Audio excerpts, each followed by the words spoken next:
Fuck the Steelers, man. Fuck y'all niggas. Niggas know I'm still right. I think about all of my problems, baby, I'm before they come off us. I stay in my own lane, I'm staying the tranny. Yo, back up, pour it out the checks. They see drip, I'm clean up the mess. Allegheny Middle School and Alderdice High School.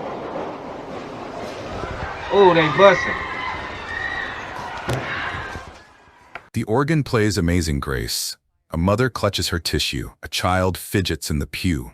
Then 20 shots crack through the air. Bodies hit the floor. Not from prayer, from bullets. Destiny of Faith Church, Brighton Heights, Pittsburgh. The funeral for 20-year-old John James Hornezes Jr. has just become a crime scene. Outside, 6 people bleed on church steps. That's crazy. Inside, 300 mourners scramble for exits that might lead to death. But this massacre? It started 13 days earlier. That's right. October 15th. 10:05 p.m. A Sunoco gas station on Cedar Avenue. Betty Jean Averett, 59, grandmother of 7, stood at her usual bus stop. Jacqueline Mahalik, 33, rushed past on her way to work, the late shift. They had 12 seconds left to live. The men with guns weren't aiming for them. Betty and Jacqueline just happened to exist in the space between hatred and revenge. By the time the shooting stopped, 3 lay on North Side concrete. One of them was John Hornezes Jr., the same man whose funeral would become the next target. Welcome to True Crime Anatomy. Thank you to our amazing subscribers for being here with us. May your families stay safe wherever they are. Today we're taking you inside a case that shook Pittsburgh to its core. A story of revenge that turned neighborhood streets into battlegrounds. For our returning viewers and those just joining us, don't forget to subscribe, like, and share because we bring you the parts the media never reported. The evidence they didn't show, the connections they missed. This is the story of how a funeral became a crime scene. John James Hornezes Jr. turned 20 in August. His godmother, Paige Davis, called him ambitious, trying to find his way. But the North Side streets had their own plans for young men. That's great. October 14th, 24 hours before the shooting, Hornezes posted a photo with friends, smiling, throwing up hand signs. The caption's gone now, but investigators would later trace the digital footprints of an escalating conflict. The beef started over territory. Who could stand where? Who controlled which corners? Typical street politics that usually ended with posturing, maybe a fistfight. Sharon Troutman, 19. Jaylone Hines, 21. Samuel Pez, 30. These names meant nothing to Betty Averett or Jacqueline Mahalik, but on October 15th, their paths would cross in the worst way possible. Text messages recovered later showed the tension building, threats traded, locations shared. Someone mentioned the Sunoco on Cedar. Someone else said they'd handle it. By 10 p.m. on October 15th, 2 groups of armed men converged on a gas station. A grandmother waited for her bus. A mother hurried to work. The stage was set for Pittsburgh's next tragedy. All the players in position, and nobody knew the script would be written in blood. Crazy. October 13th, Friday night. A house party on Federal Street turns ugly. Words exchanged between John Hornezes Jr.'s crew and men connected to Sharon Troutman. Witnesses later told police it started over a girl. Or maybe money. Or maybe just because. Watch your back, someone said. This ain't over. October 14th, Saturday morning. Screenshots showed text messages flying. Instagram stories deleted minutes after posting. One message recovered by investigators, "See you at the spot." That's The crazy. Sunoco station on Cedar Avenue had become neutral ground. Both groups bought gas there. Both groups knew the cameras worked. Both groups thought that meant safety. That morning, surveillance footage shows Jaylone Hines at Pump 3. No, that 5 bitch hours need later, safety. John Hornezes Jr. fills up at the same pump. They don't cross paths. Not yet. But something had shifted.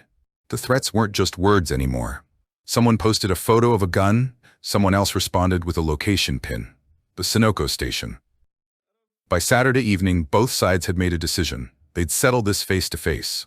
What they didn't calculate, innocent people use gas stations too. Innocent people wait at bus stops. Innocent people die in crossfire. Right. 9:45 p.m. Security footage shows John Hornezes Jr.'s group arriving at Sunoco. Man. 3 men exit a vehicle. They walk toward the store but don't go inside. They're waiting. 9:50 p.m. A black Hyundai Tucson appears on Cedar Avenue. It passes the gas station once, twice. The driver, later identified as Samuel Pegas, is checking who's there.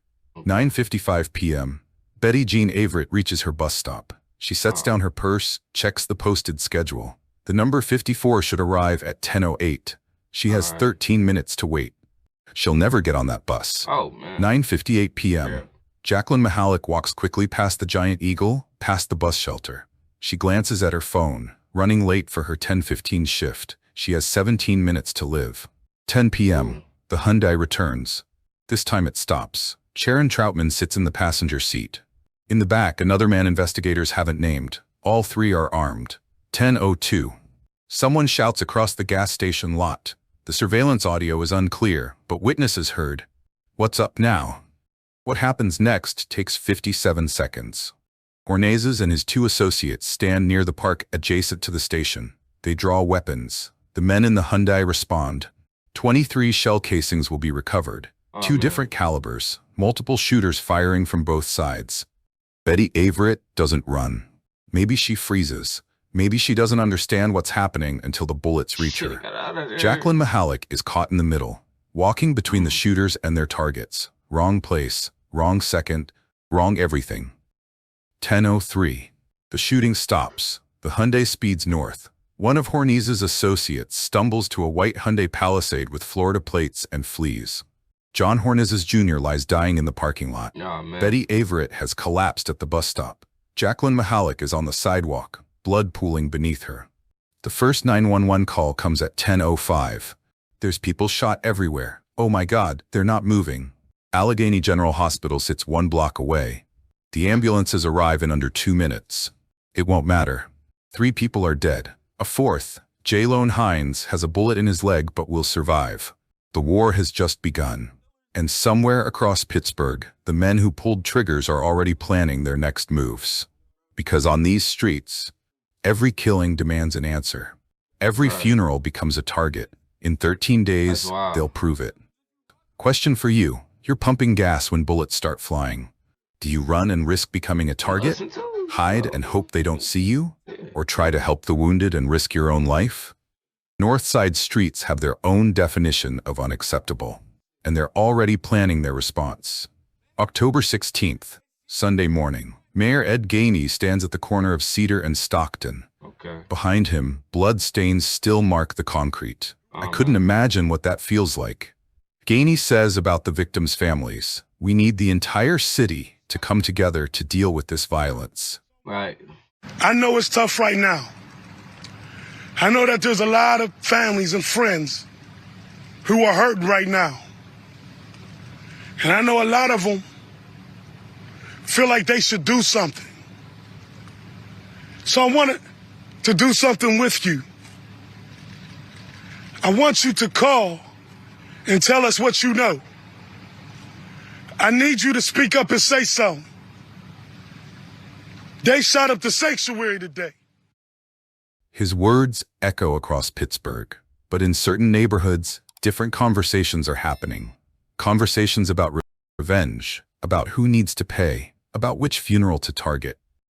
The Hornezes family starts planning John's service. They know the danger, they've heard the threats, they'll ask for police protection. They'll get officers who go to the wrong address. 13 days from now, 6 more people will bleed on Pittsburgh concrete. This time on church steps. This time during a funeral. Because in this story, every death demands another. Every funeral becomes a target. And innocent lives? They're just collateral damage in a war that nobody wins. October 16th, 4 a.m., Pittsburgh Police Major Crimes Unit transforms the North Side into a grid. 50 detectives, 6 different surveillance systems to analyze. One goal: find the shooters before they kill again. Detective David O'Neill leads the video team. Sunoco cameras, Giant Eagle security, ATM footage from across the street, traffic cameras at Stockton and Cedar, even a Ring doorbell from a house 2 blocks away. Oh, man. Every angle tells part of the story. The black Hyundai Tucson appears in frame after frame, license plate visible. Within hours, they identify the owner, Samuel Pegas, 30 years old.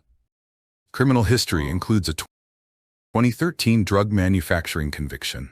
The white Hyundai Palisade with Florida plates proves harder to trace.